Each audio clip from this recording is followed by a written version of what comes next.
Eu estava sentada na terceira fileira do lado esquerdo, como sempre fazia nas quartas-feiras à noite. O pastor Henrique estava no meio de uma pregação sobre perdão e recomeços, ironicamente, e eu tinha minha Bíblia aberta no colo, marcando versículos com caneta, marca-texto amarela. A igreja estava lotada, como costumava ficar nas noites de culto especial, e o ar-condicionado lutava bravamente contra o calor de 200 pessoas respirando no mesmo espaço fechado. Foi quando ouvi a porta dupla de entrada se abrir com força. O barulho ecoou pela nave da igreja como um trovão, interrompendo o pastor no meio de uma frase sobre misericórdia. Todas as cabeças se viraram, incluindo a minha, e foi quando vi Ricardo parado na entrada, com aquele terno cinza que eu tinha passado ontem de manhã, a gravata torta e o cabelo despenteado como se tivesse corrido os dedos por ele 1000 vezes no caminho até aqui. Meu coração não acelerou. Deveria ter acelerado, certo? Mas em vez disso ficou ali, batendo no mesmo ritmo de sempre, como se já soubesse o que estava prestes a acontecer. Como se meu corpo tivesse se preparado para este momento muito antes da minha mente aceitar a possibilidade. "Pastor!" A voz de Ricardo cortou o silêncio estupefato. Ele caminhou pelo corredor central com passos largos e decididos, e eu pude ver o suor brilhando em sua testa sob as luzes fluorescentes. "Preciso fazer um anúncio importante." Pastor Henrique fechou a Bíblia lentamente, seus olhos atrás dos óculos de armação grossa piscando confusos. "Irmão Ricardo, este não é o momento apropriado para... Eu estou deixando essa lerda da minha esposa pela minha amante." Ricardo praticamente gritou, apontando para mim com o dedo indicador tremendo. "Quero que todos aqui saibam disso. Estou cansado de fingir, cansado de mentir, cansado de viver uma farsa." O silêncio que se seguiu foi tão profundo que eu podia ouvir a água pingando do bebedouro nos fundos da igreja. 200 pessoas prenderam a respiração ao mesmo tempo. Pude sentir os olhos de todos se voltando para mim, queimando minha pele como lasers, esperando minha reação. Esperando que eu desabasse em lágrimas, que gritasse, que desmaiasse, que fizesse qualquer coisa dramática que justificasse a expectativa coletiva. Em vez disso, eu sorri. Não foi um sorriso forçado ou histérico. Foi genuíno, calmo, quase aliviado. Fechei minha Bíblia com cuidado, guardei a caneta marca-texto na bolsa e olhei diretamente para o pastor Henrique. Nossos olhos se encontraram por cima das cabeças das pessoas sentadas entre nós, e vi neles a mesma pergunta que pairava no ar carregado da igreja. "Pastora Helena", ele disse, e eu notei que ele usou meu título, não meu nome. "Você gostaria de dizer alguma coisa?" "Ah, sim, eu deveria explicar isso." Explicar. Veja, a maioria das pessoas naquela igreja sabia que eu era pastor auxiliar, que eu tinha me formado em teologia 3 anos atrás, que eu conduzia estudos bíblicos para mulheres todas as terças-feiras, e pregava ocasionalmente quando o pastor Henrique viajava. Mas Ricardo nunca me chamava assim. Para ele, eu era Helena, a esposa. Helena, a que preparava suas refeições. Helena, a que lavava suas roupas. Helena, a lerda. "Pastor!" Minha voz saiu surpreendentemente firme. "Devo revelar a verdade para todos?" Eu vi Ricardo empalidecer. Mesmo de onde eu estava sentada, a 3 fileiras de distância, pude ver a cor drenar de seu rosto como água escorrendo por um ralo. Suas mãos, que antes gesticulavam com tanta convicção, caíram moles ao lado do corpo. "Helena, não..." ele começou, mas sua voz saiu rouca, quebrada. "Você vê..." continuei, levantando-me da cadeira e virando-me para encarar a congregação. "Meu marido não está errado sobre estar cansado de mentiras. Nós 2 temos mentido, mas não da forma que ele pensa." Pastor Henrique desceu do púlpito, seus sapatos batendo suavemente no piso de madeira envernizada. Ele caminhou até ficar ao meu lado, e sua presença ali era tanto um apoio quanto uma permissão. Ele já sabia de tudo, é claro. Eu tinha contado para ele 3 meses atrás, em uma tarde chuvosa de setembro, sentada em seu escritório com uma xícara de café frio tremendo em minhas mãos. "Irmãos e irmãs", o pastor começou, sua voz pastoral retomando o controle da situação. "Creio que há informações que precisam ser compartilhadas neste momento. Informações que vão esclarecer muitas coisas." Ricardo estava parado no corredor, parecendo um animal acuado. Seus olhos saltavam de mim para o pastor, para a multidão de rostos virados em nossa direção, e de volta para mim. Eu podia ver o pânico crescendo nele como uma maré, e uma parte pequena e mesquinha de mim se deleitou com isso. "Há 6 meses", comecei, e minha voz ecoou pela igreja com uma clareza que me surpreendeu. Descobri que meu marido estava tendo um caso. Encontrei mensagens em seu telefone, cobranças de hotéis em nosso cartão de crédito, perfume que não era meu em suas camisas. Todas as evidências clássicas de infidelidade. Murmúrios começaram a percorrer a congregação como ondas. Eu vi Dona Marta, que sempre me cumprimentava com abraços apertados, levar a mão à boca. Vi o jovem casal que eu aconselhava sobre casamento trocar olhares chocados. Vi a melhor amiga de Ricardo, Patrícia, afundar na cadeira como se quisesse desaparecer. Mas em vez de confrontá-lo imediatamente, continuei. Decidi investigar. Porque vem, eu não sou lerda, nunca fui. E foi quando descobri coisas muito mais interessantes do que um simples caso extraconjugal. Ricardo deu um passo em minha direção, as mãos estendidas em súplica. Helena, por favor, não faça isso. Não faça o quê, Ricardo? Minha voz estava calma, mas havia aço nela. Não conte a verdade? Não seja honesta com pessoas que merecem saber. Você acabou de invadir um culto para me humilhar publicamente. Acho justo que eles ouçam o resto da história. Pastor Henrique colocou uma mão gentil em meu ombro. Helena tem meu total apoio e o da liderança da igreja no que ela está prestes a compartilhar, ele disse, seu tom deixando claro que aquilo não estava aberto a debate. Respirei fundo. Este era o momento. O momento que eu havia ensaiado mentalmente centenas de vezes, deitada acordada às 3 da manhã, enquanto Ricardo roncava ao meu lado, inconsciente de que eu sabia de tudo. Inconsciente de que eu tinha passado meses reunindo evidências, consultando advogados, planejando meticulosamente cada passo seguinte. A amante do meu marido, disse, e as palavras saíram mais fáceis do que eu esperava. Chama-se Vanessa Rodrigues. Ela tem 28 anos, trabalha como gerente de marketing na mesma empresa que Ricardo, e eles vêm se encontrando há aproximadamente 2 anos. Alguém no fundo da igreja deixou escapar um grito abafado. Ricardo estava branco como papel agora, cambaleando levemente como se fosse desmaiar. Parte de mim quis correr até ele, segurá-lo, fazer o que eu sempre fazia, cuidar dele, protegê-lo, ser a esposa dedicada. Mas eu esmaguei esse impulso com a força de 6 meses de dor e planejamento cuidadoso. Mas Vanessa não é apenas uma amante, continuei, minha voz ganhando força. Ela também é a pessoa que ajudou meu marido a desviar dinheiro da empresa. Aproximadamente R$500 mil ao longo dos últimos 18 meses, para ser exata. O silêncio anterior não era nada comparado ao que se seguiu a essa revelação. Era como se alguém tivesse sugado todo o ar da igreja. Até o pastor Henrique, que já sabia disso, pareceu estremecer ao ouvir o número dito em voz alta. Ricardo desabou. Literalmente desabou, seus joelhos cedendo sob ele enquanto caía pesadamente no chão. Ele ficou ali, ajoelhado no corredor da igreja, a cabeça pendendo para a frente, os ombros sacudindo. Não sei se ele estava chorando ou apenas lutando para respirar. Eu tenho documentos, disse, retirando da minha bolsa uma pasta marrom que havia preparado especificamente para este momento. Extratos bancários, e-mails, mensagens de texto, tudo meticulosamente organizado e datado. Também já contatei a polícia e o Departamento de Recursos Humanos da empresa. Um investigador particular confirmou tudo nos últimos 3 meses. Caminhei até Ricardo, meus saltos batendo no chão em um ritmo constante e implacável. Parei diante dele, olhando para baixo, para o homem com quem eu havia sido casada por 12 anos. O homem que dividiu minha cama, comeu minha comida, usou meu amor como um escudo enquanto destruía nosso futuro financeiro e emocional. Você me chamou de lerda, disse suavemente, mas alto o suficiente para que todos ouvissem. Mas eu sabia de tudo, Ricardo.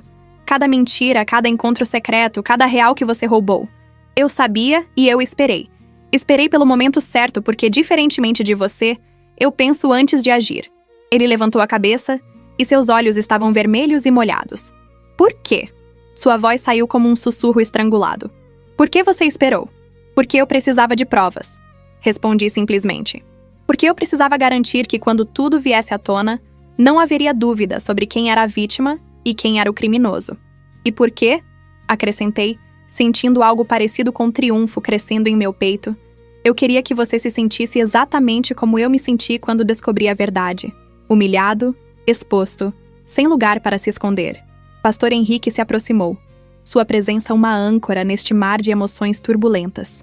A igreja, ele disse à congregação, estará disponível para oferecer apoio a Helena durante este tempo difícil. Quanto ao irmão Ricardo, ele precisará enfrentar as consequências legais e pessoais de suas ações. Não toleraremos comportamento desonesto ou cruel em nossa comunidade. As pessoas começaram a se mexer. murmúrios crescendo em volume. Eu vi alguns rostos com expressões de choque, outros de pena, alguns, surpreendentemente, de admiração. Dona Marta estava chorando abertamente, mas quando nossos olhos se encontraram, ela acenou com a cabeça, um gesto pequeno, mas significativo de solidariedade. Ricardo tentou se levantar, suas pernas tremendo tanto que ele teve que se apoiar no encosto de uma cadeira. Vanessa, ele murmurou. Eu preciso avisar Vanessa. Vanessa já sabe. Interrompi. Os investigadores a contataram ontem. Ela está sendo interrogada pela polícia neste exato momento. Eles também estão congelando as contas bancárias onde o dinheiro foi depositado. A expressão no rosto de Ricardo foi de absoluta devastação. Ele finalmente entendeu. Não havia saída. Não havia como desfazer isso. Eu havia planejado cada movimento como um jogo de xadrez, e ele estava em xeque-mate. Você me destruiu, ele disse, e havia tanto ódio em sua voz que eu dei um passo atrás involuntariamente. Não, corrigi, mantendo minha voz firme apesar do tremor que começava em minhas mãos. Você se destruiu. Eu apenas me certifiquei de que a verdade viesse à luz. Pastor Henrique fez um gesto para 2 diáconos que se aproximaram hesitantemente de Ricardo. Irmão Ricardo, acho melhor você ir para casa agora. Há muito que você precisa processar, e este não é o lugar para continuar esta conversa. Ricardo olhou ao redor, para os rostos de pessoas que ele conhecia há anos, pessoas com quem havia compartilhado refeições dominicais e estudos bíblicos, pessoas que agora o olhavam com uma mistura de nojo e descrença. Eu quase senti pena dele. Quase. Ele se virou para mim uma última vez. Eu te amava, disse, e sua voz estava quebrada de uma forma que eu nunca tinha ouvido antes. No começo, eu realmente te amava. Eu sei, respondi, e percebi que era verdade. Mas amor sem respeito não é nada, e você perdeu todo o respeito por mim em algum lugar ao longo do caminho. Perdeu tanto respeito que achou que poderia me trair, roubar e me humilhar publicamente sem consequências. Os diáconos o escoltaram gentilmente pelo corredor, e eu assisti enquanto ele saía pela mesma porta que havia atravessado tão dramaticamente minutos atrás. A porta se fechou atrás dele com um clique suave, e de repente minhas pernas não queriam mais me sustentar. Pastor Henrique me pegou antes que eu caísse, me guiando gentilmente de volta para minha cadeira. Você foi muito corajosa, ele murmurou, e eu percebi que estava tremendo dos pés à cabeça, toda a adrenalina que me sustentou durante o confronto agora drenando de meu corpo. A igreja estava em completo alvoroço. Pessoas se levantando, conversando em grupos, algumas se aproximando de mim com expressões preocupadas. Dona Marta foi a primeira a me alcançar, envolvendo-me em um abraço tão apertado que mal consegui respirar. Minha querida, minha pobre querida, ela murmurava, balançando-me como se eu fosse uma criança. Você passou por isso sozinha. Por que não nos contou? Eu precisava fazer da forma certa, consegui dizer, minha voz abafada contra seu ombro. Precisava ter certeza.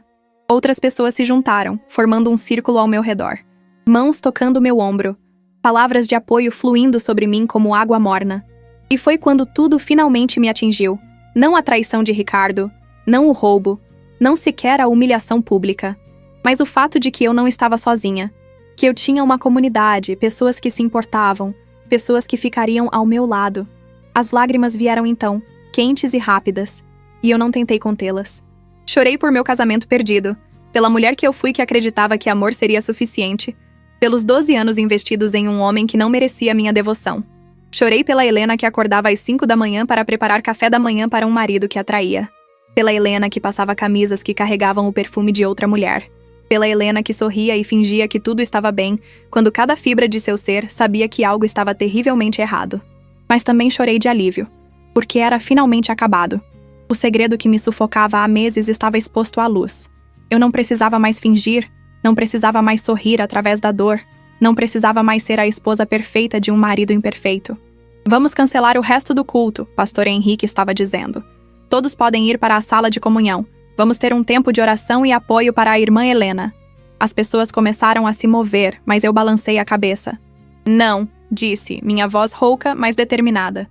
Não cancelem por minha causa. Eu vou ficar bem. Helena. O pastor começou, mas eu o interrompi. Eu vou ficar bem. Repeti com mais firmeza. Isso é exatamente o que ele queria, não é? Destruir minha paz, meu lugar nesta comunidade. Não vou dar a ele essa satisfação. Limpei meu rosto com as mãos. sabendo que minha maquiagem devia estar uma bagunça, mas não me importando. Respirei fundo, contando até 10 como minha terapeuta havia me ensinado. Sim, eu tinha uma terapeuta, contratada 2 meses atrás especificamente para me ajudar a processar tudo isso. Podemos continuar o culto? Perguntei, e vi a admiração nos olhos do pastor. Se é isso que você quer, ele disse suavemente. É, confirmei. E era verdade. Eu não ia deixar Ricardo destruir isso também. Esta igreja, esta comunidade, era minha. Eu tinha construído relacionamentos aqui, tinha servido fielmente, tinha dado de mim mesma. Ele era o intruso, não eu. Pastor Henrique voltou ao púlpito e lentamente, hesitantemente, as pessoas retornaram aos seus lugares. Mas o clima havia mudado completamente. Onde antes havia expectativa devocional, agora havia uma energia diferente, de solidariedade, de proteção coletiva. Irmãos, o pastor começou, sua voz carregando peso. Acabamos de testemunhar algo difícil, mas também testemunhamos coragem. Testemunhamos verdade prevalecendo sobre mentira. E isso, ele fez uma pausa, é o evangelho em ação. Ele falou sobre justiça e misericórdia, sobre consequências e redenção, sobre como a verdade sempre vem à luz. Eu mal ouvi as palavras, ainda processando tudo o que havia acontecido. Meu telefone vibrou no bolso, provavelmente minha advogada, que estava esperando minha mensagem de que tudo havia sido revelado conforme planejado. Mas eu não o peguei. Não agora. Agora, eu só precisava sentar aqui, neste espaço sagrado, cercada por pessoas que me amavam, e deixar a realidade me alcançar devagar. Ricardo se foi. Meu casamento acabou. Minha vida como eu a conhecia estava em pedaços. Mas eu estava livre. E pela primeira vez em meses, talvez anos, eu senti que podia respirar completamente. História. Parte 2. O culto terminou às 10h30 da noite. 1h15 depois do horário normal. As pessoas demoraram a sair, formando pequenos grupos nos corredores, lançando olhares preocupados na minha direção. Eu podia sentir o peso de suas perguntas não formuladas, sua curiosidade disfarçada de preocupação, seu desejo de detalhes que eu não estava pronta para compartilhar. Dona Marta insistiu em me levar para casa. Você não pode dirigir neste estado, ela disse, e eu não tive energia para discutir. Meu carro poderia ficar no estacionamento da igreja até amanhã. Tudo poderia esperar até amanhã. Sentei-me no banco do passageiro de seu velho Corolla, observando as luzes da cidade passarem pela janela. Ela não falou muito durante o trajeto, e eu agradeci por isso. Não havia palavras adequadas para este momento. Nenhum clichê reconfortante que pudesse suavizar as bordas afiadas do que havia acontecido. Você quer que eu entre com você? Ela perguntou quando paramos em frente ao meu apartamento. Sim, apartamento. Não casa. Eu havia me mudado 3 semanas atrás. Mais uma peça do meu plano cuidadoso que Ricardo não tinha conhecimento. Não, obrigada, respondi, reunindo minha bolsa e a pasta marrom com todas as evidências que eu não havia realmente precisado usar. Apenas tê-la ali tinha sido suficiente. Um lembrete físico de que eu tinha provas, de que eu não estava louca, de que tudo isso era real. Eu vou ficar bem. Ela apertou minha mão. Ligue se precisar de qualquer coisa. Qualquer hora, Helena. Eu falo sério. Prometi que ligaria e saí do carro, observando-a dirigir para longe antes de subir os 3 lances de escada até meu novo lar. Era um apartamento pequeno, mobiliado com o mínimo. Uma cama, um sofá, uma mesa de jantar. Tudo comprado em lojas de segunda mão ou montado de peças da IKEA. Nada que Ricardo conhecesse. Nada que carregasse memórias de nossa vida compartilhada. Tranquei a porta atrás de mim e encostei-me contra ela, deixando minha bolsa cair no chão. O silêncio do apartamento vazio envolveu-me como um cobertor. Não havia som de televisão no quarto ao lado. Não havia barulho de Ricardo roncando no sofá. Não havia o tilintar familiar de nosso relógio de parede antigo que ele havia herdado de sua avó. Apenas silêncio. E era glorioso. Caminhei até a pequena cozinha e abri a geladeira. Dentro, havia uma garrafa de vinho branco que minha advogada, doutora Mariana Costa, tinha me dado na semana passada. Para quando tudo acabar, ela havia dito com um sorriso conspiratório. Você vai precisar. Ela estava certa. Servi uma taça generosa e me arrastei até o sofá, encolhendo as pernas embaixo de mim. Meu telefone vibrou. Tinha estado vibrando constantemente desde que saí da igreja, mas eu tinha ignorado. Agora, com o vinho aquecendo meu estômago vazio, tive coragem de olhar. 53 mensagens não lidas. 17 chamadas perdidas. Scrollei pelas notificações. Mensagens de membros da igreja oferecendo orações e apoio. Mensagens da minha irmã em Curitiba, que aparentemente já tinha ouvido sobre tudo através de sua rede de fofocas incrivelmente eficiente. Mensagens de amigas que eu não via há meses, ressurgindo de repente agora que havia drama para consumir. E 3 mensagens de Ricardo. Meu dedo pairou sobre elas. Uma parte de mim, a parte que ainda tinha 12 anos de hábito marital codificado em seu DNA, queria abri-las imediatamente. Queria ver o que ele tinha a dizer.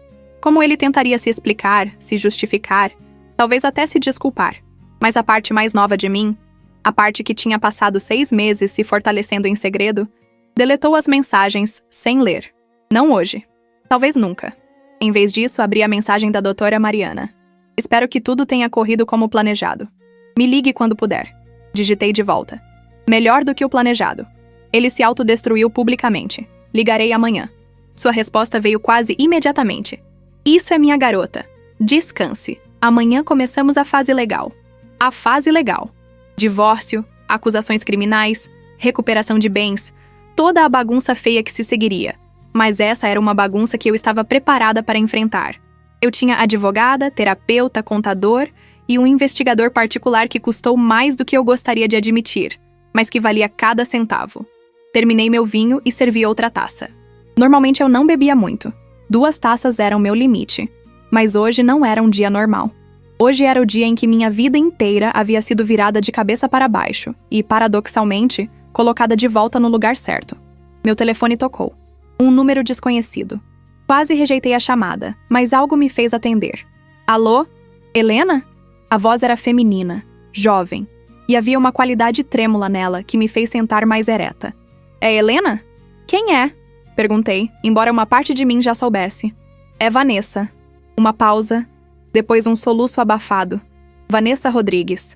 Minha mão apertou o telefone com tanta força que meus nós dos dedos ficaram brancos. De todas as pessoas que eu esperava ouvir hoje, a amante do meu marido estava no final da lista.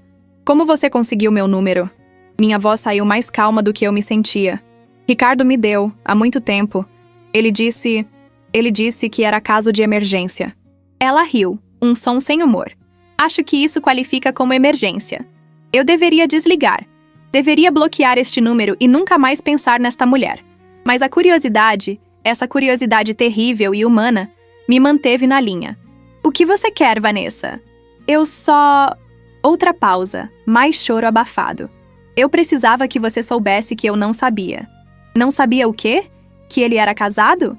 Não consegui manter o sarcasmo da minha voz. Não, eu sabia disso.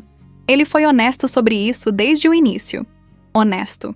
Que palavra interessante para usar. Mas o dinheiro, o desvio... Eu juro por Deus, Helena, eu não sabia de nada disso. Fiquei em silêncio, processando. A investigação havia sugerido que Vanessa estava envolvida. E-mails entre ela e Ricardo discutindo transferências, mensagens codificadas sobre projetos especiais. Mas havia sempre uma possibilidade de que ela tivesse sido manipulada também. Os investigadores parecem pensar diferente, disse finalmente. Porque Ricardo usou meu nome, usou minhas credenciais. Ele tinha acesso ao meu computador de trabalho, às minhas senhas, a tudo. Sua voz estava subindo, beirando o histérico. Ele me disse que estava trabalhando em um projeto surpresa que precisava manter em segredo. Eu fui idiota o suficiente para acreditar nele. Eu queria acreditar que ela estava mentindo. Seria muito mais fácil odiá-la completamente se ela fosse totalmente culpada. Mas havia algo na qualidade crua de seu desespero que soava verdadeiro. Por que você está me contando isso? Perguntei. Porque você merece saber a verdade. Ela respirou fundo, e eu podia ouvi-la tentando se controlar. E por quê? Porque eu percebi que ele fez com você o que fez comigo. Ele mentiu, ele manipulou, ele usou nossos sentimentos contra nós. Não, corrigi friamente. Ele não fez a mesma coisa. Eu era esposa dele. Você escolheu ter um caso com um homem casado. Não tente se igualar a mim, Vanessa. Silêncio do outro lado da linha. Então, baixinho. Você está certa, me desculpe. Eu achei que você deveria saber. Ela desligou antes que eu pudesse responder. Fiquei olhando para o telefone em minha mão, sentindo algo estranho se remexendo em meu peito. Não era pena. Não exatamente. Mas talvez fosse algo próximo. Reconhecimento de que ambas havíamos sido vítimas do mesmo homem, apenas de formas diferentes. Meu telefone tocou novamente, Desta vez era minha irmã, Carla. Antes que você diga qualquer coisa, comecei, mas ela me interrompeu. Por que eu tive que descobrir pelo Facebook? Ela gritou, e eu afastei o telefone do ouvido. Alguém postou sobre um drama na igreja, e quando eu investiguei, descobri que era você, minha própria irmã. Carla, eu posso explicar. Você está bem? Onde você está? Estou pegando o primeiro ônibus para ir amanhã de manhã. Não, respondi rapidamente. A última coisa que eu precisava era minha irmã, bem intencionada, mas intensamente dramática, invadindo meu espaço. Eu estou bem, realmente. Eu só preciso de um tempo sozinha para processar tudo. Sozinha? Helena, seu marido acabou de te humilhar publicamente. Você não deveria estar sozinha. Foi parte do meu plano, disse, e ouvi-a inspirar bruscamente. Seu plano? Que plano? Então contei para ela. Contei sobre descobrir a traição, sobre contratar investigadores, sobre documentar tudo meticulosamente. Sobre me mudar para um apartamento sem que Ricardo soubesse, sobre abrir uma conta bancária separada, sobre consultar advogados especializados em divórcio e fraude financeira. Você planejou tudo isso e não me contou? Havia mágoa em sua voz. Eu não podia contar a ninguém. Expliquei gentilmente. Quanto menos pessoas soubessem, melhor. Eu não podia arriscar que chegasse aos ouvidos dele. Mas eu sou sua irmã. E é exatamente por isso que não contei. Você teria ficado furiosa, teria querido confrontá-lo, teria feito uma cena, e eu precisava que tudo acontecesse no meu tempo, do meu jeito. Ela ficou em silêncio por um longo momento. Você está certa, admitiu finalmente. Eu teria feito exatamente isso. Mas ainda assim, Lena, você carregou isso sozinha por tanto tempo. Não sozinha, corrigi. Tive pastor Henrique, minha terapeuta, minha advogada. Tive ajuda.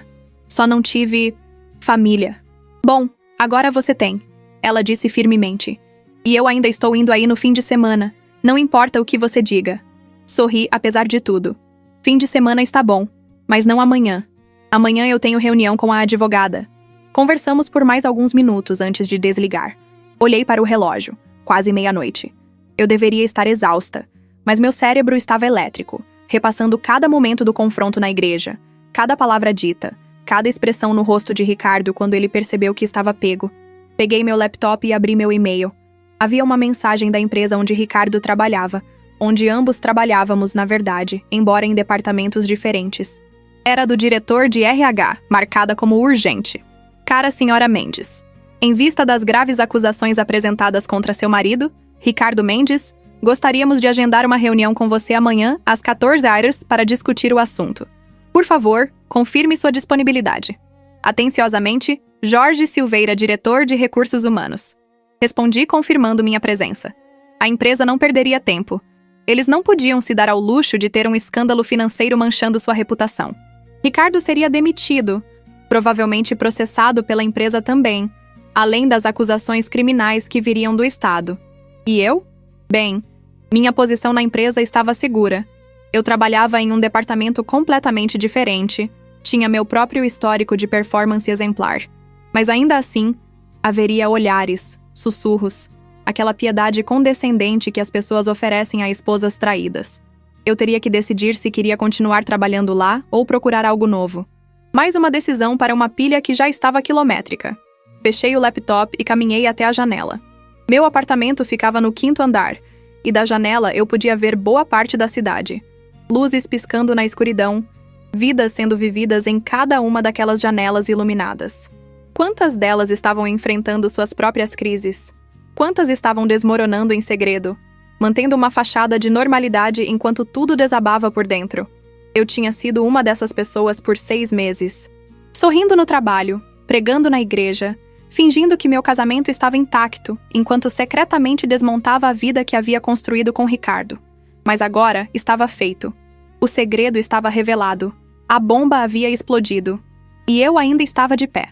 Meu telefone vibrou mais uma vez. Outra mensagem de número desconhecido. Você vai se arrepender disso. Meu coração acelerou. Ricardo? Alguém do lado dele?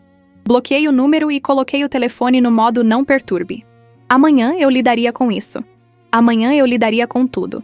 Hoje, eu só precisava sobreviver. Tomei um banho longo e quente, deixando a água lavar o dia de mim. Vesti meu pijama mais confortável. uma camiseta velha de faculdade e shorts de algodão, e me arrastei para a cama. A cama era nova, comprada especificamente para este apartamento.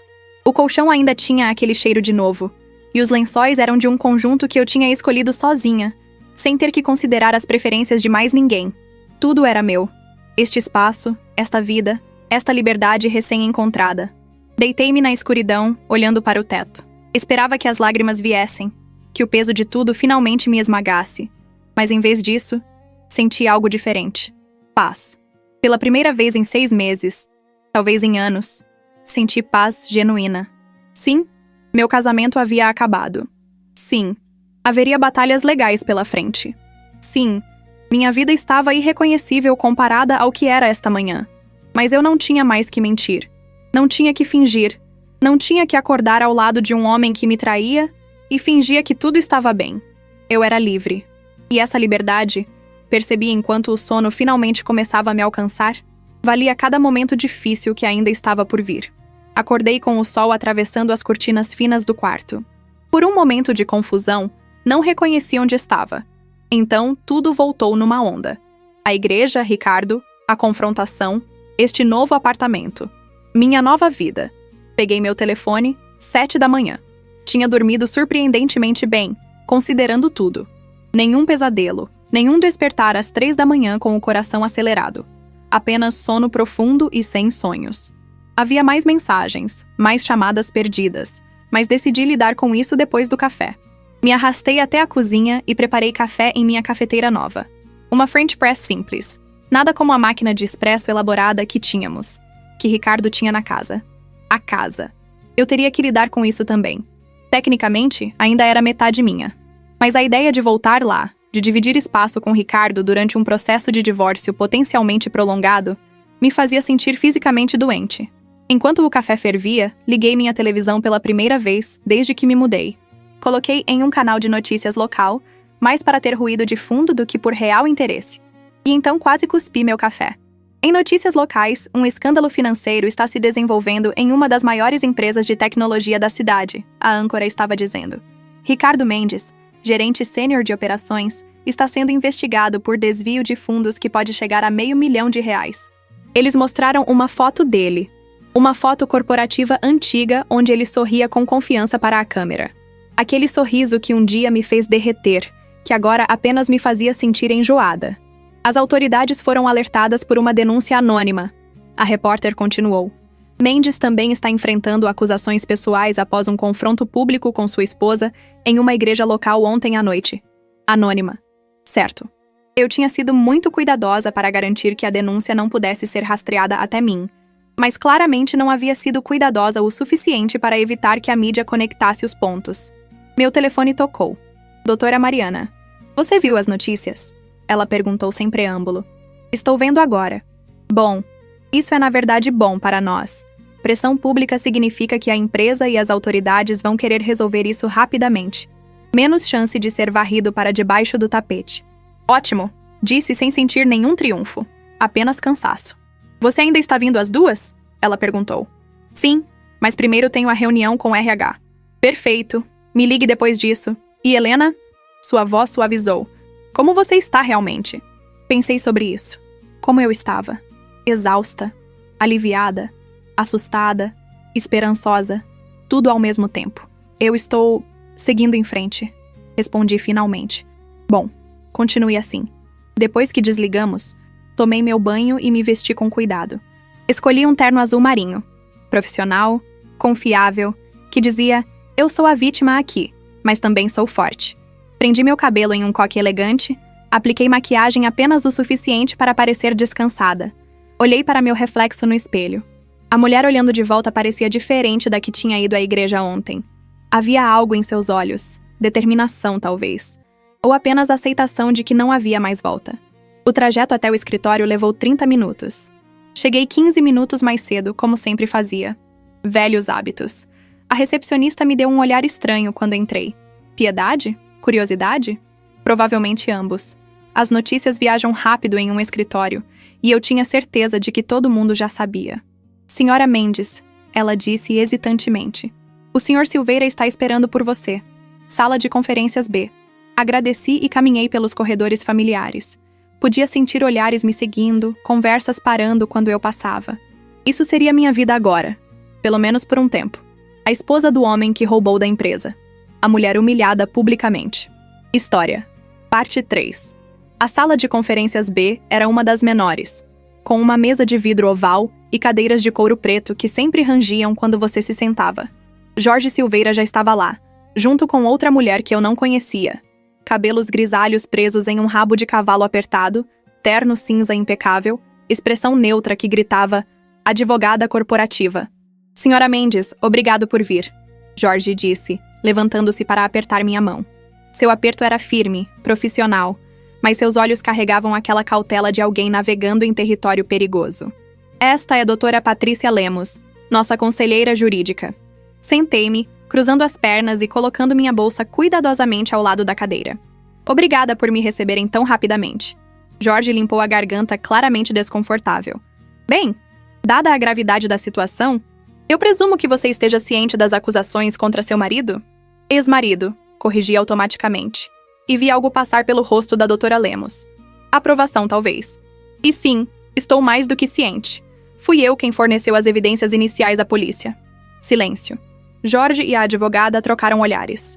Entendo, Jorge finalmente disse. Isso nos leva à razão desta reunião. A empresa está conduzindo uma investigação interna completa. Precisamos entender o escopo total do que aconteceu e... Ele hesitou. Precisamos garantir que não há mais ninguém envolvido. Ah, então era isso. Eles estavam verificando se eu estava implicada também. Eu não tive nenhum envolvimento nas atividades fraudulentas do meu marido, disse claramente, olhando diretamente para a doutora Lemos. Trabalho em um departamento completamente diferente. Não tenho e nunca tive acesso aos sistemas financeiros que ele manipulou, e só descobri sobre o desvio há 3 meses, quando contratei um investigador particular. E você denunciou imediatamente? A doutora Lemos perguntou, sua caneta pairando sobre um bloco de notas. Não, admiti, vendo a expressão dela mudar ligeiramente. Esperei até ter evidências concretas. Queria garantir que quando fizesse a denúncia, ela resultaria em ação real, não apenas em uma investigação superficial que ele pudesse encobrir. Jorge se inclinou para a frente. Senhora, Mendes, você entende que ao esperar, você potencialmente permitiu que mais fundos fossem desviados? A acusação implícita em suas palavras me atingiu como um tapa. Respirei fundo, lutando para manter minha voz calma. Entendo sua preocupação, mas também entendo que sem provas sólidas e irrefutáveis, um homem como Ricardo, charmoso, bem conectado, com 12 anos de serviço exemplar, poderia facilmente desviar suspeitas. Eu precisava de tempo para construir um caso que ele não pudesse refutar. E você construiu, a doutora Lemos disse, e havia algo em seu tom que eu não consegui decifrar. As evidências que você forneceu são bastante abrangentes. Eu sou analista de dados, respondi simplesmente. Detalhes são minha especialidade. A reunião continuou por mais 40 minutos. Eles fizeram perguntas sobre meu relacionamento com Ricardo, sobre quanto eu sabia de suas operações do dia a dia, sobre Vanessa Rodrigues. Respondi tudo honestamente, sabendo que cada palavra estava sendo avaliada, pesada, verificada contra algum critério interno que determinaria o meu futuro na empresa. Uma última coisa, Jorge disse enquanto a reunião chegava ao fim. A empresa aprecia sua discrição ao lidar com este assunto. Muitas pessoas em sua posição teriam feito uma cena muito mais pública, envolvido a mídia desde o início. Eu quase ri. Se ao menos ele soubesse sobre o confronto na igreja. Mas a mídia não havia ligado aquele incidente a esta empresa ainda. Pelo menos não explicitamente. As notícias mencionavam um confronto público, mas não especificavam onde ou como. Eu só queria fazer a coisa certa, disse. E era verdade. Mesmo que a coisa certa tivesse envolvido 6 meses de planejamento meticuloso e uma revelação dramática em um culto de quarta-feira. Quando saí da sala de conferências, minhas pernas estavam tremendo. A adrenalina da reunião estava se dissipando, deixando para trás apenas exaustão. Olhei para meu telefone. 15h20. Tinha 20 minutos antes de minha reunião com a doutora Mariana. Decidi caminhar. O escritório da advogada ficava a apenas 3 quarteirões, e eu precisava de ar fresco, de movimento, de qualquer coisa que me tirasse da redoma abafada do escritório corporativo. O sol estava forte para uma tarde de dezembro, aquecendo meu rosto enquanto eu caminhava. As ruas estavam cheias de gente fazendo compras de Natal, carregando sacolas coloridas, sorrindo. Eu me senti desconectada deles, como se estivesse assistindo o mundo através de uma janela. Eles estavam vivendo suas vidas normais, preocupados com presentes e ceia de Natal, enquanto minha vida inteira estava sendo dissecada em salas de conferências e investigações policiais. O escritório da doutora Mariana ficava em um prédio antigo reformado, todo tijolo exposto e janelas altas. Subi os 2 lances de escada até a recepção, onde uma jovem com cabelos roxos me recebeu com um sorriso caloroso. Você deve ser Helena. A doutora Mariana está esperando. Segunda porta à direita. Mariana Costa era uma mulher de seus 40 e poucos anos, cabelos pretos cortados em um bob elegante, sempre vestida em tons de cinza e preto. Ela tinha uma reputação de ser implacável em tribunal, mas comigo sempre foi gentil, quase maternal. Entre, entre, ela disse, fazendo um gesto para a cadeira em frente à sua mesa. Café? Água? Algo mais forte? Água está ótimo, respondi, afundando na cadeira. Sua mesa estava coberta de papéis. Eu reconheci algumas das evidências que tinha compilado. Extratos bancários, e-mails impressos, relatórios do investigador. Ela me serviu um copo de água e sentou-se, juntando as mãos sobre a mesa. Então, como você está? Todos continuam me perguntando isso, disse, tomando um gole da água. Honestamente? Não sei. É como se eu estivesse flutuando fora do meu corpo, observando tudo acontecer com outra pessoa. Isso é normal, ela me assegurou. Trauma, mesmo trauma necessário, ainda é trauma. Você está processando muita coisa. A reunião com o RH foi interessante, disse, relatando os detalhes. Mariana ouviu atentamente, fazendo anotações ocasionais. Eles estão se cobrindo, ela disse quando terminei. Garantindo que você não possa processar a empresa por negligência ou por criar um ambiente de trabalho hostil. Isso é bom para nós. Significa que eles vão querer resolver qualquer questão trabalhista rapidamente. Eu não quero processar a empresa, disse. Eles não fizeram nada de errado. Talvez não, Mariana concordou. Mas eles têm responsabilidade em não detectar o desvio mais cedo. Isso é alavancagem, caso precisemos. Ela abriu uma pasta grossa. Agora, vamos falar sobre o divórcio. Ricardo foi oficialmente notificado esta manhã. Meu estômago se apertou. Como ele reagiu? Seu advogado entrou em contato. Ricardo está contestando. Contestando? Repeti, incrédula. Com que base? Ele alega que você o abandonou, que se mudou sem aviso, que está fazendo falsas acusações para prejudicá-lo. Mariana revirou os olhos. É tudo padrão defensivo. Ele não tem base legal, mas vai tornar as coisas mais complicadas. Quanto tempo vai levar? Com as evidências que temos, 6 meses, talvez 1 ano, se ele realmente quiser lutar. Ela se inclinou para trás em sua cadeira. Mas aqui está a coisa. As acusações criminais vão processar muito mais rápido. E uma vez que ele seja condenado por fraude, a contestação do divórcio vai desmoronar. Nenhum juiz vai ter simpatia por um criminoso condenado tentando dificultar sua vítima. Vítima. Essa palavra de novo. Eu odiava ser chamada assim, mesmo que fosse tecnicamente verdade. E a casa? Perguntei. Legalmente, é propriedade conjugal. Mas dado que ele usou fundos conjugais, incluindo economias que eram parcialmente suas, para financiar seu caso, e dado o crime financeiro, eu sou confiante de que podemos argumentar que você merece a maior parte dos bens. Ela folheou alguns papéis. Você quer a casa? Pensei sobre isso.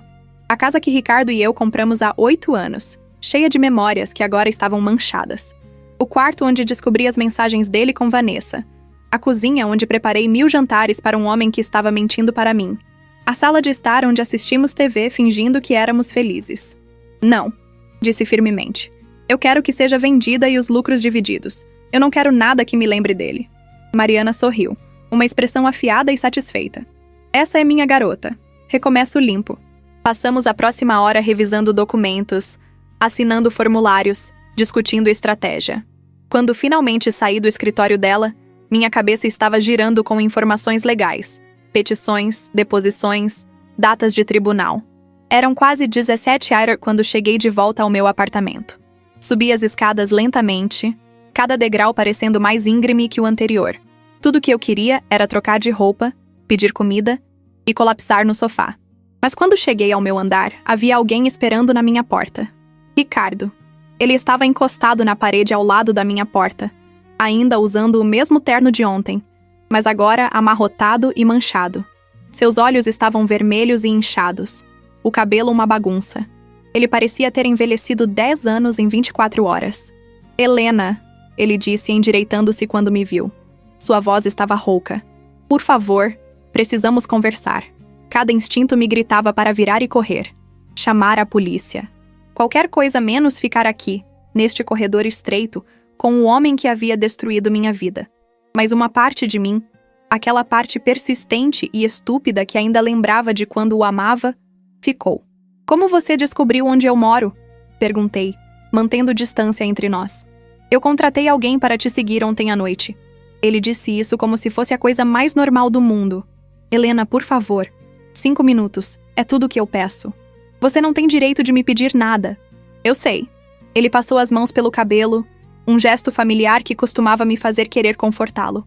Eu sei que não tenho, mas estou implorando mesmo assim. Olhei para ele. Realmente olhei. Vi as olheiras profundas, a forma como suas mãos tremiam, o desespero absoluto em seus olhos. E senti nada. Nem raiva, nem pena, nem o amor residual que achei que ainda poderia estar escondido em algum lugar. Apenas vazio. 3 minutos, disse cruzando os braços. E você fica no corredor. Não está entrando no meu apartamento. Ele concordou rapidamente, ansiosamente. Eu mereci tudo isso, começou. Eu sei que mereci. Mas, Helena, você não entende. Vanessa, ela estava me manipulando. Ela planejou tudo. Quase ri. Sério? Esse é seu argumento? A mulher com quem você estava tendo um caso há 2 anos, de repente, é a vilã de toda essa história? Ela forjou minha assinatura, usou minhas credenciais. A polícia está descobrindo que foi tudo ela. Sua voz estava subindo, ecoando pelo corredor. Abaixe a voz, disse friamente. E mesmo se isso fosse verdade, o que nós dois sabemos que não é, ainda não muda nada. Você ainda me traiu. Você ainda mentiu. Você ainda me chamou de lerda na frente de 200 pessoas. Ele encolheu como se eu tivesse batido nele. Eu estava com raiva, estava confuso. Eu não queria... Não queria o quê? Me humilhar? Me machucar? Dei um passo em sua direção e ele recuou. Ou não queria ser pego? Todas as opções. Ele murmurou. Helena, eu ainda te amo. Eu sempre te amei. Foi um erro. Tudo foi um erro terrível. Mas podemos consertar isso. Podemos ir para a terapia, recomeçar. Não, interrompi. A palavra saiu com tal finalidade que ele parou no meio da frase. Não há nós para consertar, Ricardo. Não há recomeço. Há apenas você, enfrentando as consequências das suas escolhas, e eu, seguindo em frente com minha vida. Você não pode simplesmente jogar fora 12 anos, ele protestou. E agora havia raiva em sua voz, a raiva que eu reconhecia de discussões antigas. 12 anos de casamento, de história, de... Você jogou fora, disse calmamente. Na primeira vez que dormiu com ela. Na primeira vez que desviou dinheiro. Na primeira mentira. Cada escolha que você fez jogou mais um pedaço de nós no lixo. Eu só estou reconhecendo o que você já fez. Vi algo quebrar nele. Seus ombros caíram, e por um momento pensei que ele fosse desabar ali mesmo no corredor. Eu vou perder tudo, ele disse, e sua voz estava vazia. Meu trabalho, minha liberdade, você, tudo. Sim, concordei. Provavelmente sim. E isso te deixa feliz? Havia acusação em suas palavras. Ver minha vida se desmoronar? Pensei sobre isso. Deveria me deixar feliz? Essa vingança, essa justiça que eu havia trabalhado tão arduamente para alcançar? Não me deixa feliz, disse finalmente. Mas me deixa em paz. E neste momento, paz é tudo o que eu quero. Ele olhou para mim por um longo momento. E vi o momento exato em que ele entendeu que realmente havia acabado. Que nenhuma quantidade de súplicas, de promessas, de manipulação ia mudar minha mente. Eu sinto muito, disse. E pela primeira vez, soou genuíno. Por tudo. Você merecia muito melhor. Eu sei, respondi simplesmente. Ele acenou com a cabeça, limpou o rosto com as mãos e se virou para ir embora. Mas parou, olhando por cima do ombro. A pastora que você era? Aquela pessoa que pregava sobre perdão e segundas chances? Ela se foi? Não, disse. E significava isso. Ela ainda está aqui. E um dia talvez eu possa te perdoar. Mas perdão não significa reconciliação, Ricardo. Significa que eu não vou carregar sua traição como uma ferida aberta pelo resto da minha vida. Significa que vou seguir em frente e ser feliz apesar do que você fez. E eu? Ele perguntou baixinho. O que sobra para mim? Consequências, disse. E com sorte, crescimento. Mas isso é com você. Não é mais minha responsabilidade consertar você ou salvar você das suas próprias escolhas. Ele acenou novamente e desta vez, realmente foi embora. Fiquei ali no corredor, ouvindo seus passos descerem as escadas, a porta da frente abrir e fechar. Depois entrei no meu apartamento, tranquei a porta e finalmente, deixei as lágrimas virem. Não chorei por Ricardo. Não chorei pelo meu casamento. Chorei pela versão de mim que tinha acreditado nele, que tinha confiado nele, que tinha dado 12 anos da sua vida para alguém que não merecia. Chorei pela Helena, que entrou naquele casamento cheia de esperança e amor. E chorei lágrimas de alívio, porque essa Helena não existia mais. No lugar dela estava alguém mais forte, mais sábia, mais cautelosa. Alguém que não permitiria ser feita de tola novamente. Quando as lágrimas finalmente secaram, lavei meu rosto, troquei de roupa e pedi pizza. Comi na cama assistindo uma série boba na Netflix, me permitindo este pequeno momento de normalidade em meio ao caos. Meu telefone vibrou. Uma mensagem de Carla. Chegando sexta às 10 horas, trazendo vinho e sorvete. Te amo, irmã. Sorri, digitando de volta. Te amo também. Outra mensagem, desta vez do pastor Henrique. Como você está, irmã Helena? A igreja está orando por você. Estou bem, pastor. Obrigada pelas orações. E mais uma, de um número que eu reconheci como da doutora Mariana. Você foi incrível hoje. Descanse. Amanhã é um novo dia. Olhei para essas mensagens, para essas pessoas que se importavam, que estavam do meu lado. Não estava sozinha. Nunca estive, mesmo quando achei que estava. A jornada pela frente seria longa. Divórcio, batalhas legais, reconstruir minha vida do zero. Haveria dias difíceis, momentos em que questionaria cada decisão. Mas neste momento, neste apartamento pequeno com minha pizza e Netflix e telefone cheio de mensagens de apoio, eu estava bem. Mais do que bem, estava livre. E essa liberdade, percebi enquanto pegava outra fatia de pizza, era o melhor presente que eu poderia ter me dado. História. Parte 4. Sexta-feira chegou mais rápido do que eu esperava. 3 dias desde o confronto na igreja, 3 dias que pareciam simultaneamente uma eternidade e um piscar de olhos. Acordei cedo, antes do alarme, com aquela sensação estranha de estar presa entre o sonho e a realidade. Aquele momento em que seu cérebro ainda não processou que sua vida mudou completamente. Então lembrei. Ricardo. O divórcio. A nova vida. Suspirei e me forcei a sair da cama. Carla chegaria em algumas horas, e eu queria pelo menos fazer o apartamento parecer habitável. Não que ela fosse julgar, minha irmã tinha visto meus piores momentos ao longo dos anos. Mas tinha alguma dignidade restante que me fazia querer arrumar as caixas de pizza vazias e lavar a pilha de canecas de café no balcão. Estava no meio da limpeza quando meu telefone tocou. Número desconhecido de novo. Ultimamente, parecia que metade das ligações que recebia eram de números que eu não reconhecia. Jornalistas tentando conseguir uma entrevista, pessoas aleatórias da igreja querendo fofoca disfarçada de preocupação, e uma vez até um agente literário sugerindo que eu escrevesse um livro sobre minha experiência. Um livro. Como se minha dor fosse entretenimento. Desta vez, atendi. Alô? Senhora Mendes? É o delegado Carlos Ferreira, da Delegacia Central. Temos algumas perguntas adicionais sobre o caso contra seu marido. Você poderia vir até a delegacia hoje? Meu estômago afundou. É urgente? Minha irmã está chegando de Curitiba e... Entendo perfeitamente, senhora. Que tal segunda-feira de manhã? 9 horas? Concordamos com o horário e desliguei, olhando para o telefone na minha mão como se ele pudesse me dar respostas. O que mais eles precisavam saber? Eu já tinha dado minha declaração completa, entregue todas as evidências. O que mais havia para discutir? A campainha tocou exatamente às 10. E quando abri a porta, Carla estava ali com 2 malas grandes, uma sacola de supermercado transbordando, e aquela expressão determinada que significava que ela tinha vindo para ficar, não apenas visitar. Antes que você diga qualquer coisa, ela começou, passando por mim e deixando cair as malas no chão com um baque. Eu tirei a semana toda de folga. Meu chefe entendeu completamente. E sim, vou ficar no seu sofá. E não, você não pode me mandar embora. Não pude evitar sorrir. Nem pensei em mandar. Ela me puxou para um abraço esmagador, o tipo que só irmãs conseguem dar. Parte conforto, parte afirmação de que ela não ia me deixar cair. Cheirava a perfume caro e ao shampoo de lavanda que usava desde adolescente. Deixa eu olhar para você, disse, afastando-se e me segurando pelos ombros. Seus olhos me escanearam da cabeça aos pés, catalogando cada detalhe. Você está magra demais. Está dormindo? Comendo? Sim, mãe. Revirei os olhos. Mas havia calor em minha voz. Não brinque. Alguém precisa cuidar de você, já que você claramente não está fazendo isso sozinha. Ela pegou a sacola de supermercado. Trouxe ingredientes para fazer lasanha, aquela receita da vovó que você ama. E sorvete. 4 litros de sorvete de diferentes sabores, porque não tinha certeza de qual você ia querer. Carla, você não precisava?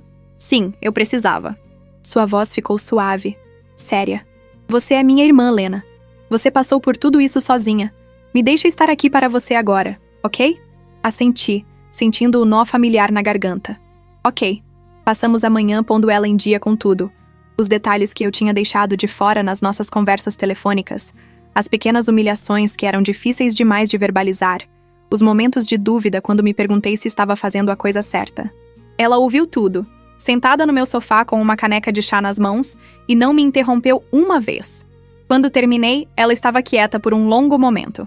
Esse desgraçado, finalmente disse, e havia tanto veneno em sua voz que quase ri. Se eu vê-lo na rua, juro que... Você não vai fazer nada, interrompi. Porque não vale a pena. Ele não vale a pena.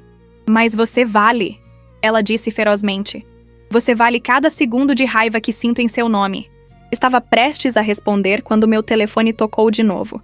Desta vez era a doutora Mariana. Helena, preciso que você venha ao escritório. Agora, se possível. O tom dela me fez endireitar. O que aconteceu? Ricardo fez uma jogada estúpida. Muito estúpida. Vou explicar quando você chegar. O escritório de Mariana estava diferente de como eu tinha deixado. Havia mais papéis, mais pastas, e havia outra pessoa lá. Um homem de meia idade com cabelos grisalhos e expressão grave. Helena, este é Dr. Roberto Almeida, promotor público. Dr. Almeida, esta é minha cliente, Helena Mendes.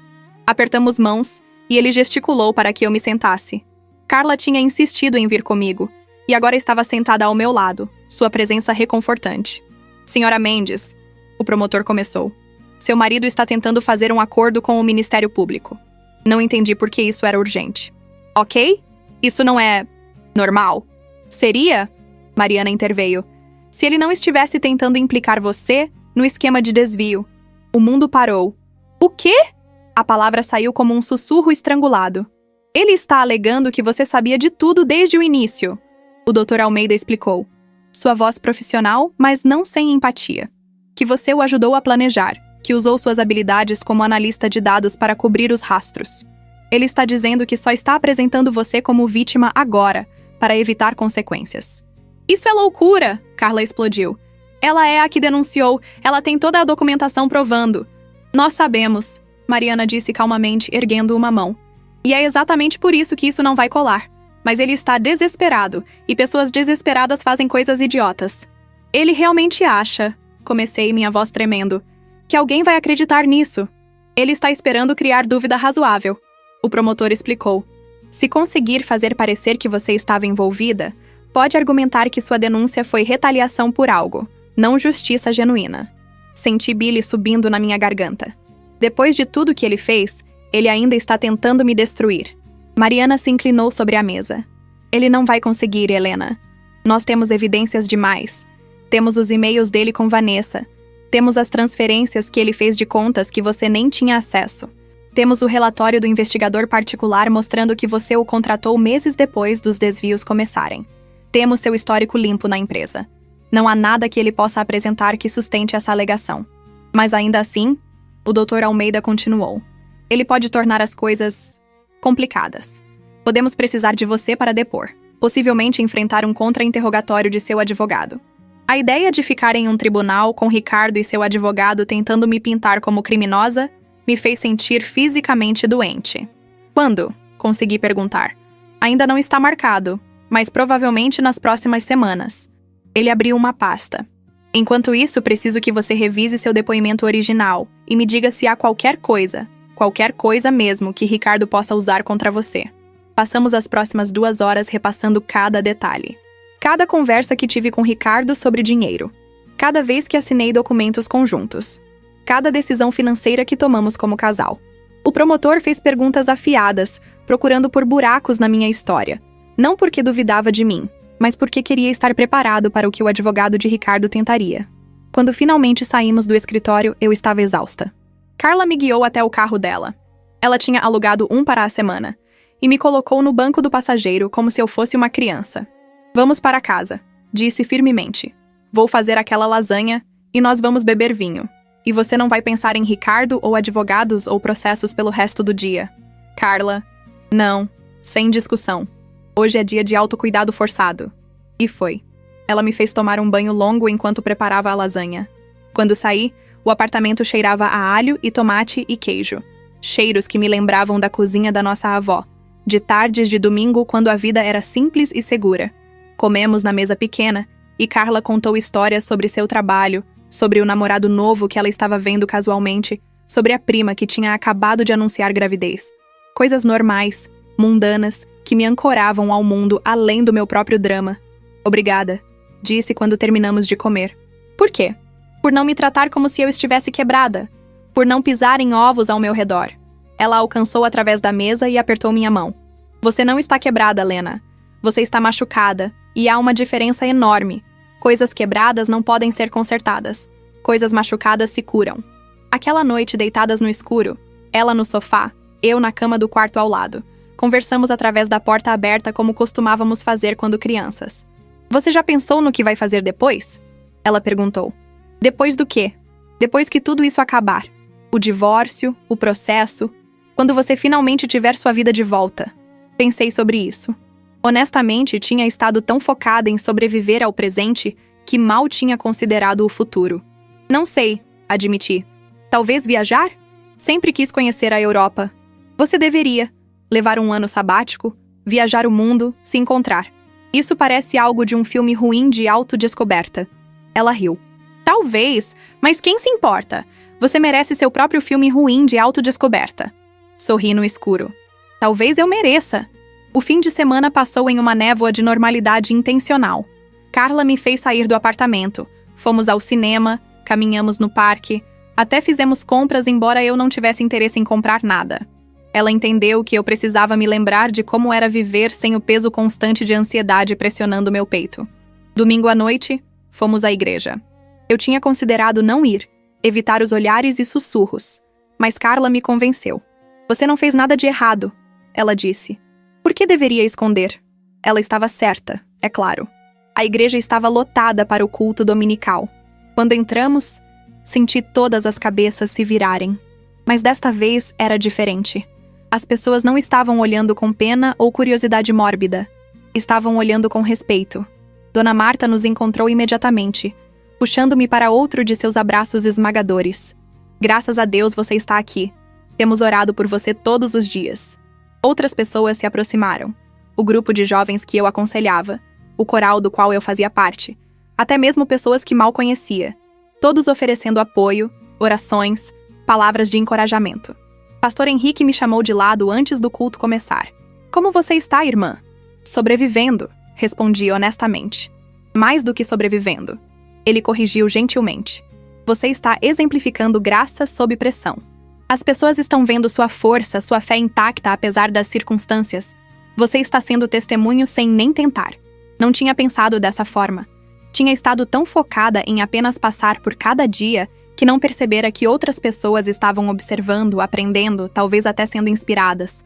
O culto foi curativo. Cantar os hinos familiares, ouvir a pregação sobre perseverança, estar cercada por comunidade.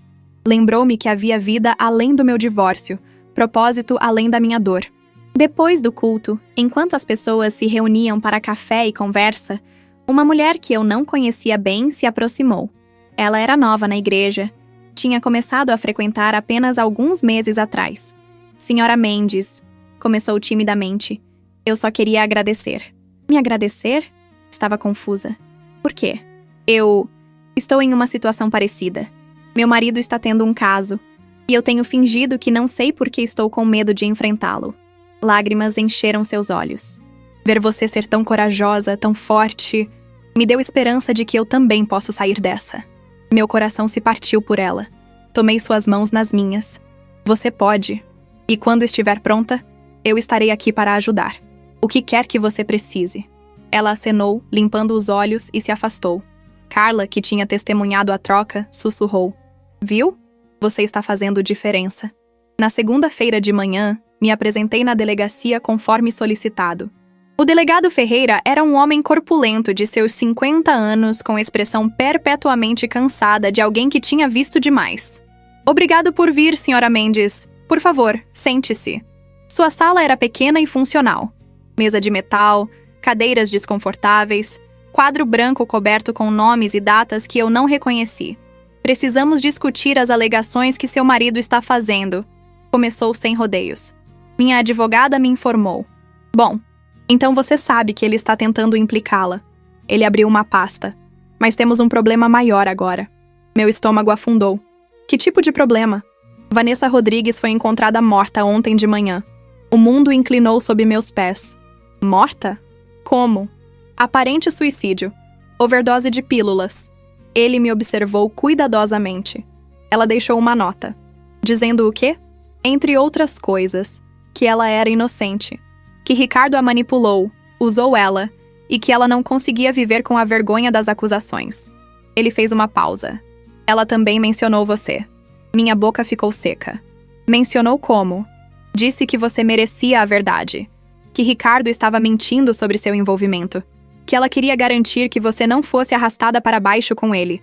Lágrimas surgiram em meus olhos antes que pudesse detê-las. Vanessa, a mulher que tinha dormido com meu marido, que tinha ajudado a destruir minha vida, tinha usado suas últimas palavras para me proteger. Ela me ligou, disse, minha voz fraca. Na noite depois do confronto na igreja. Disse que não sabia sobre o dinheiro, que Ricardo a tinha usado. Você acreditou nela? Eu não queria, admiti. Seria mais fácil se ela fosse totalmente culpada. Mas sim, eu acreditei. O delegado acenou. A nota dela, combinada com evidências adicionais que encontramos no computador de Ricardo, confirma que ela estava dizendo a verdade. Ele forjou e-mails para fazer parecer que ela estava envolvida. Usou o acesso dela aos sistemas para cobrir suas ações. Então ela realmente era inocente? Do crime financeiro? Sim. Do caso? Ele deu de ombros. Isso é entre você e sua consciência. Saí da delegacia em transe. Vanessa estava morta. Tinha tirado a própria vida porque não conseguia suportar o peso de acusações falsas, de ter sua vida destruída por um homem que alegava amá-la. E eu entendia.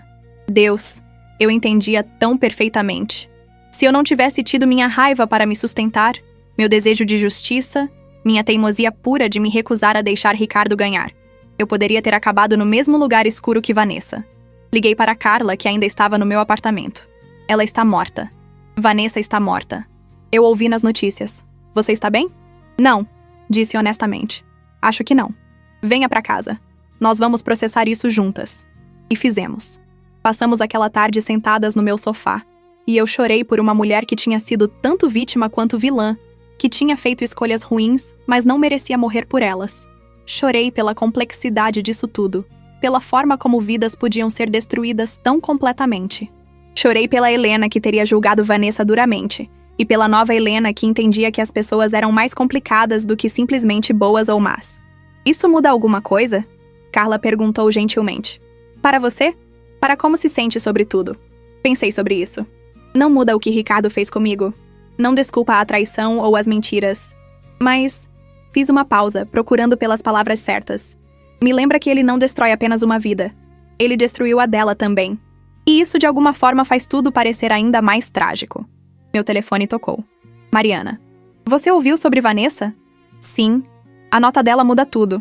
O promotor está abandonando a tentativa de Ricardo de implicar você. Não há base para isso agora. Ela fez uma pausa. Como você está com tudo isso? Honestamente, não sei. É muito para processar. Eu entendo. Mas, Helena, isso significa que você está livre. Completamente livre. Não há mais nuvens sobre você. Nenhuma dúvida sobre sua inocência. Acabou. Acabou. Deveria me sentir aliviada, triunfante até. Mas tudo que sentia era cansaço. Obrigada, Mariana, por tudo. Depois que desligamos, olhei para Carla. Está acabado. Realmente acabado. Ela me puxou para um abraço. Então, o que você vai fazer agora? Agora, disse lentamente. Acho que vou começar a viver de novo. História. Parte 5. Final.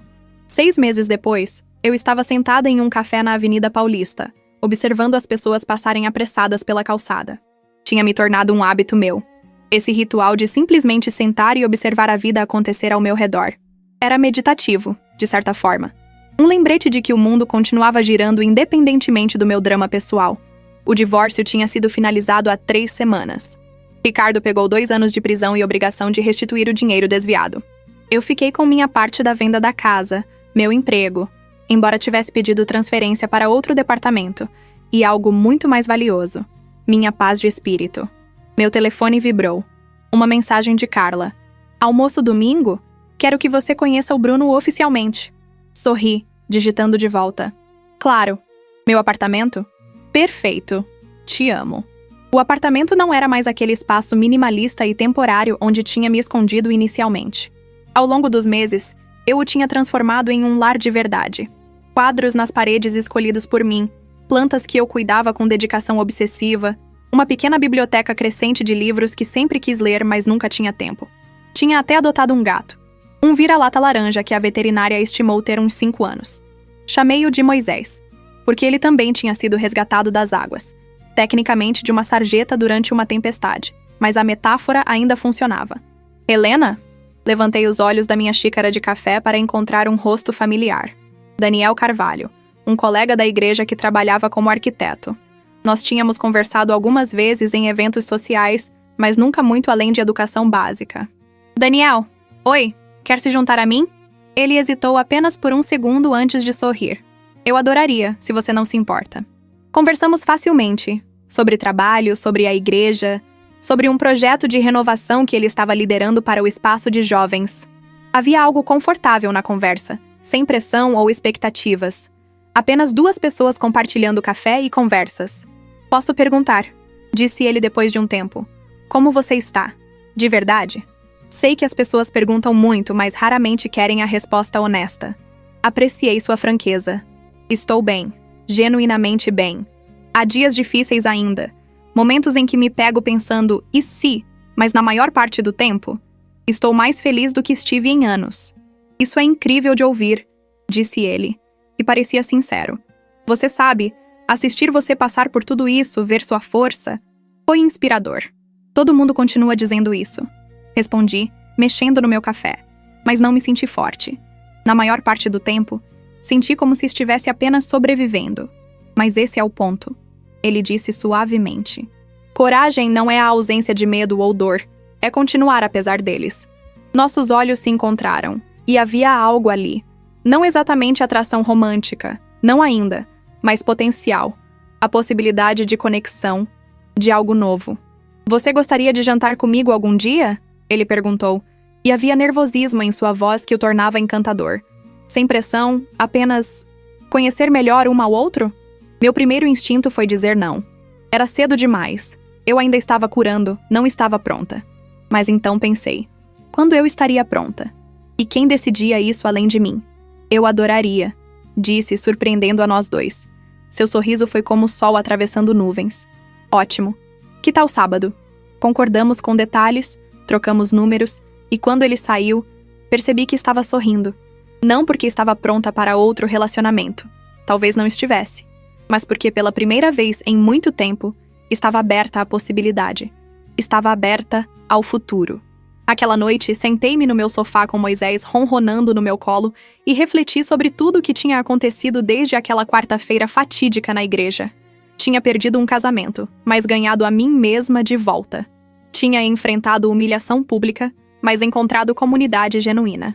Tinha passado por dor inimaginável, mas saído do outro lado mais forte. Peguei meu diário, outro novo hábito que a terapia tinha me encorajado a desenvolver, e comecei a escrever.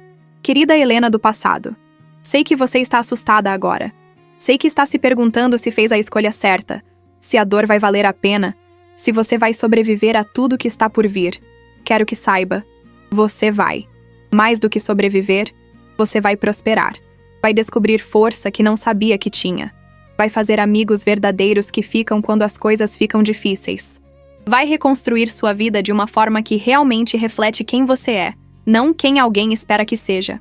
E um dia, você vai sentar em um café e concordar em sair para jantar com um homem gentil, e vai perceber que não está mais definida pelo que Ricardo fez.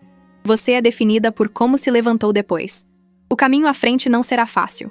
Haverá dias quando você vai querer desistir, quando a solidão vai parecer insuportável, quando você vai questionar cada decisão. Mas continue. Continue aparecendo.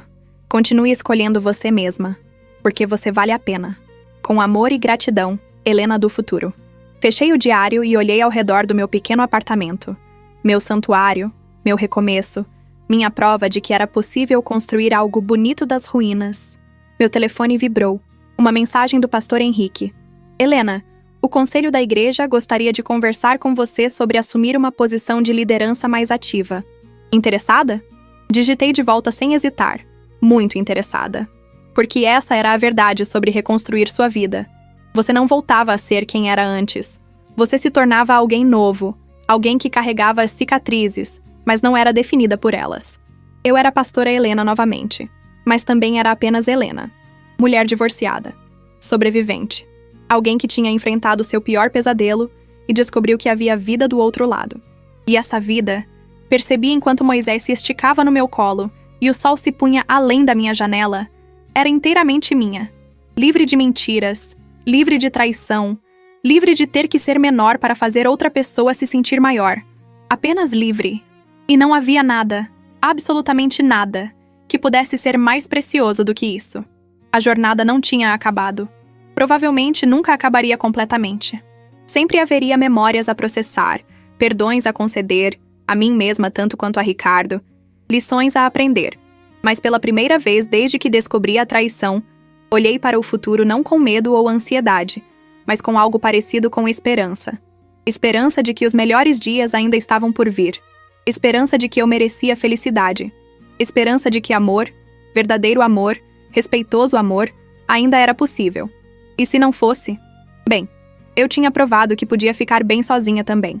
Porque no final, a história mais importante não era sobre um marido que me traiu ou um casamento que falhou. Era sobre uma mulher que se recusou a quebrar. E essa mulher era eu. Obrigada por ler esta história. Se gostou, deixe seu like, se inscreva no canal e comente de qual cidade você está nos acompanhando.